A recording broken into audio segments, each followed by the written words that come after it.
এবং বিবাহ করলো, তো এই হিজরত দ্বারা সে কোনো সওয়াব পাবে না। আল্লাহ রাসূল বুঝাতে চেয়েছেন হিজরত করা এটা অনেক বড় সওয়াবের কাজ, কিন্তু এটা যদি দুনিয়াবী উদ্দেশ্যে হয়, আল্লাহর সন্তুষ্টি ছাড়া অন্য কোনো উদ্দেশ্য যদি হয়, তো এর দ্বারা কোনো সওয়াব আল্লাহ রাব্বুল আলামিনের দরবারে পাওয়া যাবে না। তো এই জন্য কোরবানি আমরা যেহেতু করব, যারাই করব, সর্বপ্রথম আমাদের যে কাজ সেটা হলো আমাদের নিয়তকে দুরস্ত করতে হবে।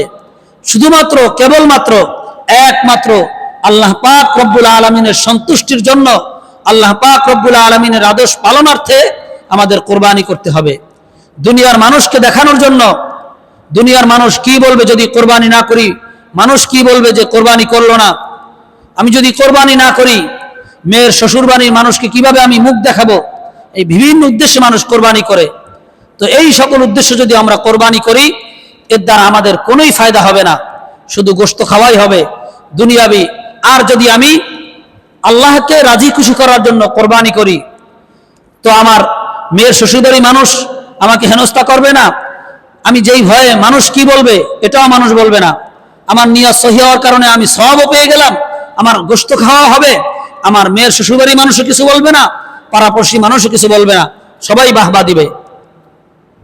যেমন মনে করেন আমরা বাড়ি নির্মাণ করি, ঘর নির্মাণ করি, ঘর নির্মাণ করতে আমরা সকলেই ঘরের মধ্যে দরজা জানালা ইত্যাদি ব্যবহার করে থাকি। কিন্তু কেউ যদি ঘর নির্মাণ করার সময় এই নিয়তে জানালা দেয় যে এই জানালা দিয়ে আলো আসবে ঘরের মধ্যে, এই আলো দিয়ে আমি কোরআনুল কারীম তেলাওয়াত করব, এই জানালার দিয়েছি এই নিয়তে যে এই জানালা দিয়ে আজানের ধ্বনি আমার ঘরে চলে আসবে, আমি আজানের ধ্বনি শুনে আল্লাহ পাক রব্বুল আলামিনের হুকুম আদায় করার জন্য মসজিদে যাব, এই নিয়ত যদি কেউ করে ঘর নির্মাণ করার সময়, তাহলে তার এই জানালা দেওয়াটাও তার ইবাদতে গণ্য হবে। পক্ষান্তরে কেউ কোনো নিয়ত করলো না, এমনি আলো বাতাস আসবে এই নিয়তে দিল, তো সে এই যে বাড়তি সওয়াব অন্য লোক নিয়ত করার কারণে পেল, অপর ব্যক্তি নিয়ত না করার কারণে এই সওয়াব থেকে সে বঞ্চিত হবে। এজন্য কোরবানি করার ক্ষেত্রে আমাদের সর্বপ্রথম যে কাজ, সেই কাজটি হলো আমাদের নিয়তকে দুরস্ত করতে হবে, সঠিক করতে হবে।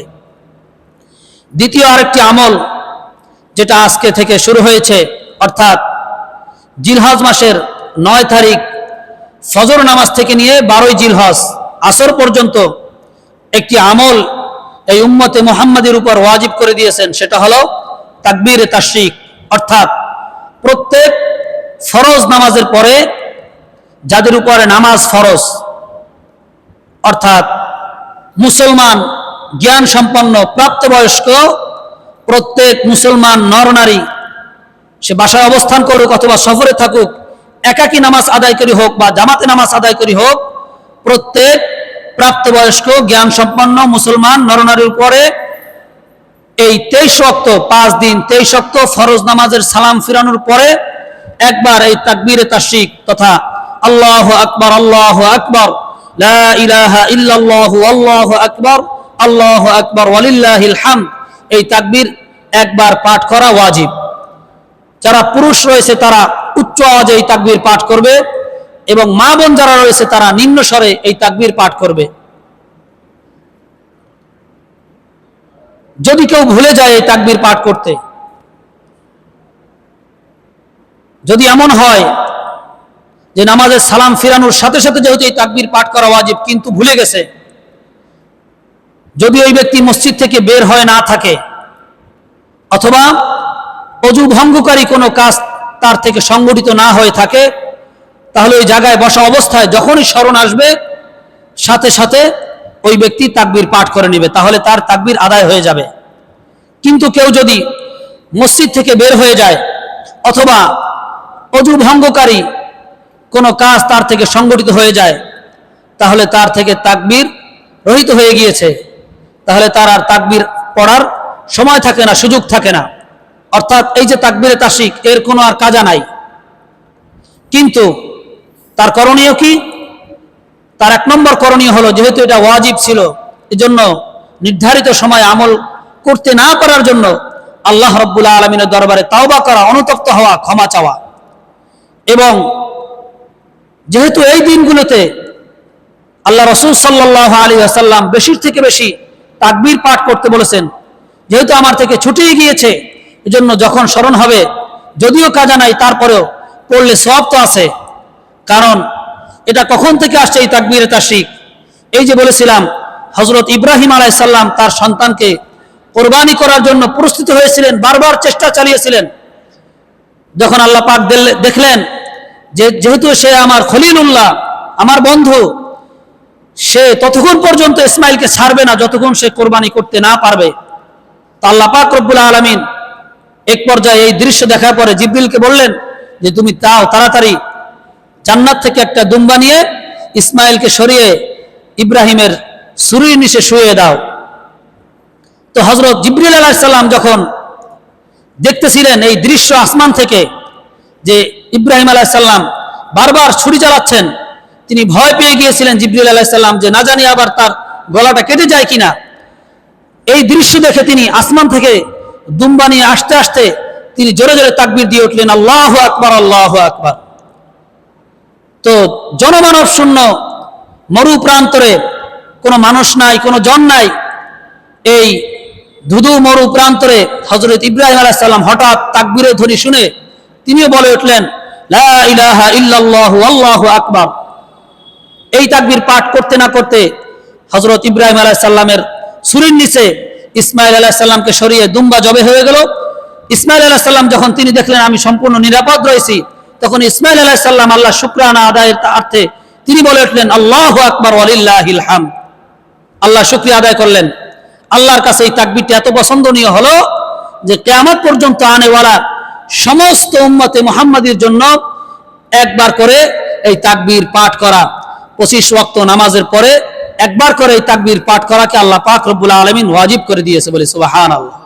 এজন্য আমরা খুবই সতর্কতার সাথে একটু খেয়াল করে করে, যেহেতু বছরে মাত্র 5টি দিন এই আমল আসে, এজন্য অনেক সময় মনে থাকে না। এমন হতে পারে ইমাম সাহেবের মনে না থাকতে পারে। এজন্য নিয়ম হলো যদি ইমাম সাহেবের মনে না থাকে, পিছনে যারা মুক্তাদি থাকবে তারা সালাম ফিরানোর সাথে সাথে উচ্চ আওয়াজে তাকবীর পাঠ করে উঠবে। মনে নাই থাকতে পারে, এজন্য একটু খেয়াল করতে হবে, খেয়াল করে করে, যেহেতু এটা ওয়াজিব আমল। আর যদি এমন হয় কোনো কারণবশত কোনো ওয়াক্ত নামাজ ছুটে গেছে, মনে করুন আজকে ফজর থেকে শুরু হয়েছে, কেউ হয়তো জানে না, অথবা কোনো ঘুমের কারণে আজকে ফজরের নামাজ তার কাজা হয়ে গিয়েছে, সে আদায় করতে পারে নাই, এখন সে কি করবে? এখানে মাসআলা হলো, যদি এই কাজা নামাজটা অর্থাৎ আজকের যে ফজরের নামাজ, এইটা যদি আইয়ামে তাশরিকের যে 5 দিন অর্থাৎ 13ই জিলহজের মধ্যে যদি এই কাজা নামাজটা আদায় করে, তাহলে যখন এই কাজাটা আদায় করবে, ওই কাজা আদায় করার পরে এই তাকবীরটাও পাঠ করে নিবে। কিন্তু যদি এই কাজাটা 13 তারিখ আসরের পর গিয়ে, অর্থাৎ মনে করেন আগামী মঙ্গলবারের পরে গিয়ে যদি কাজাটা আদায় করে, তাহলে তার আর তাকবীরে তাশরিক পাঠ করতে হবে না, বরং শুধু কাজা নামাজ আদায় করবে এবং এই তাকবীর ছুটে যাওয়ার জন্য আল্লাহ রাব্বুল আলামিনের দরবারে ক্ষমা চাইতে হবে। আর যদি এমন হয় আগের কাজা নামাজ এই 5 দিনের মধ্যে কেউ আদায় করে, তাহলে তার তাকবীর পাঠ করতে হবে না ওই কাজা নামাজের পরে। আশা করি সকলে বুঝতে পেরেছি আমরা। তো একটি আমল বললাম, যেহেতু আমরা আগামীকাল কোরবানি করব, আমাদের নিয়তকে দুরস্ত করতে হবে। আল্লাহর রেজামন্দির জন্য, আল্লাহর সন্তুষ্টির জন্য আমাদের কোরবানি করতে হবে। আর দ্বিতীয় আমল হলো, এই 13ই তারিখ 13ই জিলহজ আসর পর্যন্ত প্রত্যেক ফরজ নামাজের পরে একবার করে আমরা তাকবীরে তাশরিক পাঠ করব। যাদের বাসায় মা বোন রয়েছে, আমরা বাসায় গিয়ে তাদেরকেও এই আমলটি বলে দেব ইনশাআল্লাহ। যদি আমরা না পারি, বিভিন্ন বই পুস্তকে আছে, বই পুস্তকে না থাকলে বর্তমানে ইউটিউবে সার্চ দিলেই তাকবীরে তাশরিক বললেই উচ্চারণ সহকারে, যদি আমি উচ্চারণ নাও পারি, উচ্চারণ সহকারে এটা দেওয়া আছে, আমরা ইনশাআল্লাহ সেখান থেকেও শিখে নিতে পারবো। এটা সহজ, আমরা প্রতিদিন শুনি, আল্লাহু আকবার, আল্লাহু আকবার, লা ইলাহা ইল্লাল্লাহু, আল্লাহু আকবার, আল্লাহু আকবার ওয়ালিল্লাহিল হামদ। যেহেতু আগামীকাল পবিত্র ঈদুল আজহার দিন, তো প্রত্যেক ঈদেরই অর্থাৎ ঈদুল ফিতর এবং ঈদুল আজহার কিছু সুন্নত কাজ রয়েছে। প্রত্যেকটা কাজেই মুমিন মুসলমান যারা রয়েছে, ঘুম যাওয়া থেকে নিয়ে ঘুম থেকে ওঠা পর্যন্ত মানুষ যা কিছু করুক না কেন, প্রত্যেকটা কাজের মধ্যে আল্লাহ রাসূল সাল্লাল্লাহু আলাইহি ওয়াসাল্লামের সুন্নাত রয়েছে। এই সুন্নাত বহির্ভূত যদি আমরা কাজ করি, তো এর দ্বারা আমরা কোনো ফায়দা পাবো না, তেমন আশাজনক আমরা কোনো ফলাফল পাবো না। কবি বলেছেন, খেলাফে পয়ম্বর কাছে রাহ গুজিদ, খেলাফে পয়ম্বর কাছে রাহ গুজিদ, কে হারগিজ বামনজিল না খাহাদ রসিদ। যে আল্লাহ রাসূল সাল্লাল্লাহু আলাইহি ওয়াসাল্লামের খেলাফ চললে তাহলে আমি কশিন কালেও আমি আমার গন্তব্যস্থলে পৌঁছতে পারবো না। অর্থাৎ আমাদের যে কাঙ্ক্ষিত স্থল জান্নাত, সেখানে আমরা কশিন কালেও পৌঁছতে পারবো না যদি আমরা আমাদের কাজগুলো, যত কাজ রয়েছে সব কাজগুলো আল্লাহ রাসূল সাল্লাল্লাহু আলাইহি ওয়াসাল্লামের তরিকায় না করি, খেলাফে সুন্নত করি। এজন্য ঈদুল আজহার দিনও কিছু সুন্নত রয়েছে, ইনশাআল্লাহ আমরা সেগুলো একটু মন দিয়ে শুনি এবং সে অনুযায়ী আমল করার চেষ্টা করবো ইনশাআল্লাহ। ঈদুল আজহার দিনের 1 নম্বর সুন্নত হলো প্রতিদিনের চেয়ে একটু সকাল সকাল ঘুম থেকে ওঠা। অর্থাৎ আমরা আজানের পূর্বেই বা আজানের সাথে সাথে, ফজর আজানের সাথে সাথে ঘুম থেকে উঠে যাব। ঘুম থেকে ওঠার পরে মিসওয়াক করা, এরপরে সুন্নত হলো গোসল করা ভালোভাবে।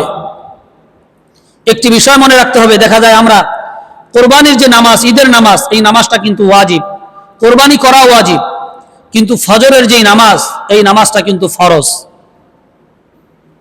একটা দুইটা না, 1000 2000 নয়, লক্ষ লক্ষ ওয়াজিবও যদি এক পাল্লায় রাখা হয় আর একটা ফরজ যদি আর এক পাল্লা রাখা হয়, কশিন কালেও ওই লক্ষ লক্ষ ওয়াজিব ফরজের সমতুল্য হতে পারবে না। হযরত আশরাফ আলী থানভী রহমতুল্লাহ আলাইকে এক লোক জিজ্ঞেস করছিল যে কয়টা সুন্নত মিলাইলে, কয়টা নফল মিলাইলে একটা ফরজের সমান হয়। তিনি উত্তর দিয়েছিলেন, যে কয়টা সুপারি গাছ মিলাইলে একটা তাল গাছ হয়, সেই কয়টা সুন্নত মিলাইলে একটা ফরজ হয়। অর্থাৎ হাজার হাজার সুপারি গাছ মিলালে যেমন তাল গাছ হওয়া সম্ভব না, তদ্রূপ হাজার হাজার লক্ষ লক্ষ নফল সুন্নত মিলালেও ফরজ হওয়া সম্ভব না, তদ্রূপ হাজার হাজার ওয়াজিব মিলাইলেও একটা ফরজের সমতুল্য হবে না। অতএব আমরা যদি কোরবানি করলাম, ওয়াজিব আদায় করলাম, কোরবানির নামাজ দেখা যায় মাঠে জায়গা সংকুলন হয় না, মসজিদ ভরে যায়, কিন্তু ফজরের নামাজে দেখা যায় মুসল্লি হয় না। তো এই কোরবানি কিভাবে আল্লাহর দরবারে কবুল হবে? আমি যে আল্লাহকে সন্তুষ্ট করার জন্য কোরবানি করতেছি, এর প্রমাণটা কি? আমি ফজরের নামাজই পড়লাম না, তো আমি আল্লাহকে সন্তুষ্ট করার জন্য ওয়াজিব করলাম, এটা শুধু আমার মৌখিক কথা, এটা ঢাকা মিথ্যা কথা, আর কিচ্ছু না। এজন্য অবশ্যই অবশ্যই আমরা যারা পুরুষ রয়েছি, আমাদের প্রত্যেককেই অন্য দিন আদায় করি আর না করি, আমাদের ফজরের নামাজ জামাতের সাথে আদায় করতেই হবে। তো কয়েকটি সুন্নাত বলে ফেললাম। একটা হলো সকাল সকাল ঘুম থেকে ওঠা, 2 নম্বর সুন্নাত হলো মিসওয়াক করা, 3 নম্বর সুন্নাত হলো ভালোভাবে গোসল করা, 4 নম্বর সুন্নাত হলো ঈদের দিনের সাধ্য অনুযায়ী উত্তম পোশাক পরিধান করা। অর্থাৎ আমার পোশাকগুলোর মধ্যে যেই পোশাকটা সবচেয়ে সুন্দর, সেই পোশাকটা পরিধান করা। নতুন কাপড় পরিধান করা সুন্নত না, এটা তো আমাদের দেশের একটা ফ্যাশন হয়ে গিয়েছে, নতুন কাপড় পরতে হবে না, বরং আমার পোশাকের মধ্যে যেই পোশাকটা উত্তম, সেই পোশাকটা পরিধান করা সুন্নত। এরপরে খুশবু ব্যবহার করা, সুগন্ধি ব্যবহার করা, আতর ব্যবহার করা। এরপরে আরেকটি সুন্নত হলো কোরবানির ঈদে যারা কোরবানি করবে তাদের জন্য কোরবানির পশু দিয়েই দিনের প্রথম আহার করা। ঈদুল ফিতরের ক্ষেত্রে ঈদুল জামাতে আসার পূর্বে কিছু মিষ্টি দ্রব্য খেয়ে আসা, আর ঈদুল আজহায় হলো কিছু না খেয়ে আসা, বরং নামাজ পড়ে কোরবানি করে কোরবানি পশু থেকে প্রথম আহার করা। আল্লাহ রাসূল সাল্লাল্লাহু আলাইহি ওয়াসাল্লাম এটাই করতেন। অর্থাৎ নিজের পশু জবেহ করে এরপরে আল্লাহ রাসূল সাল্লাল্লাহু আলাইহি ওয়াসাল্লাম ওই পশুর গোশত থেকেই দিনের প্রথম আহার করতেন। এরপরে ঈদুল আজহার নামাজ পড়ার জন্য সম্ভব হলে পায়ে হেঁটে মসজিদে আসা, ঈদগাহে যাওয়া পায়ে হেঁটে, এবং এক রাস্তা দিয়ে যাওয়া অপর রাস্তা দিয়ে ফিরা সম্ভব হলে। যদি এটা সম্ভব না হয়, যদি রাস্তা মাত্র একটি হয়, তাহলে আমরা রাস্তার যেই পাশ থেকে আসবো, অর্থাৎ আমি যদি রাস্তার ডানে হাঁটি তাহলেই হয়ে যাবে। যাওয়ার সময় রাস্তার ডান দিকে, আবার ফেরার সময় রাস্তার ডান দিকে হলে রাস্তার দোনো পাশ থেকেই হাঁটা হবে, যদি এক রাস্তা থাকে আমাদের। এরপরে আরেকটি সুন্নত হলো ঈদুল আজহায় আসার সময় উচ্চস্বরে তাকবীর পাঠ করতে করতে আসা। অর্থাৎ এই যে তাকবীর তাশরিক বললাম, আল্লাহু আকবার আল্লাহু আকবার লা ইলাহা ইল্লাল্লাহু আল্লাহু আকবার, আল্লাহু আকবার ওয়ালিল্লাহিল হামদ, এই তাকবীর উচ্চস্বরে পাঠ করতে করতে আসা। এবং আরেকটি সুন্নত হলো ঈদুল আজহার নামাজ সকাল সকাল পড়া, তাড়াতাড়ি পড়া। ঈদুল ফিতরের নামাজ দেরি করে পড়া এটা সুন্নত, আর ঈদুল আজহার নামাজ এটা সকাল সকাল পড়া সুন্নত। তো যে সুন্নতগুলো আমি বললাম, আল্লাহ পাক রব্বুল আলামিন আমাদের সকলকে উক্ত সুন্নতের উপর আমল করার তৌফিক দান করুক, সকলে বলি আমিন। আরেকটি বিষয় হলো, যেহেতু আমাদের মসজিদেও ইনশাআল্লাহ ঈদুল আজহার নামাজ অনুষ্ঠিত হবে, তো কয়টায় ঈদুল আজহার জামাত হতে পারে একটু